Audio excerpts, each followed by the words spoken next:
पुणे विधान परिषदेच्या निवडणुकीच्या पार्श्वभूमीवरती महाविकास आघाडीच्या गोटातून मोठी राजकीय घडामोड समोर येते. राष्ट्रवादी काँग्रेस शरदचंद्र पवार पक्षाचे उमेदवार श्रीकांत पाटील यांनी निवडणुकीमधून माघार घेतली आणि काँग्रेसमध्ये याचमुळे सध्या नाराजीचे सूर आहेत. महाविकास आघाडीमधलं जागावाटप आणि स्थानिक पातळीवरच्या राजकीय घडामोडींमुळे पुण्यामधील काँग्रेस पदाधिकारी आणि कार्यकर्त्यांमध्ये असंतोष निर्माण झाल्याची माहिती समोर येते आहे.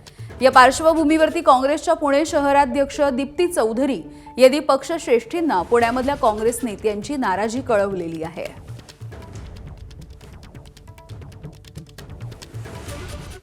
दरम्यान ठाकरेंच्या शिवसेनेचे नेते वसंत मोरे यांनी पुणे विधान परिषदेच्या निवडणुकीमधल्या माघारीवरून शरद पवार यांच्या राष्ट्रवादी काँग्रेसवरती घणाघात केला.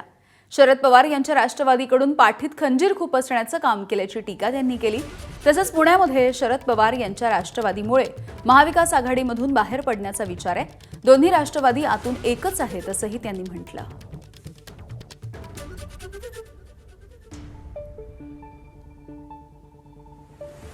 हेच सगळी गणितं आम्ही महानगरपालिकेत अनुभवलेली आहेत.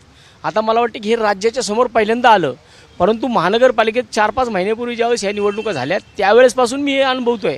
मी स्वतः वारंवार त्यावेळेसुद्धा सांगितलं होतं की यांच्याबरोबर आघाडी नकोच आहे, कारण हे भाऊबंदकीचं करणार असाल तुम्ही. त्यावेळेस महानगरपालिकेमध्ये सुद्धा तुम्ही 2 राष्ट्रवादी काँग्रेस एकत्र आला, तुमची भाऊबंदकी बाहेर आली. आतासुद्धा जर तुम्ही तुमची भाऊबंदकी करणार असेल तर मला वाटतं की तुमच्या भाऊबंदकीचा त्रास होते ना आम्हाला.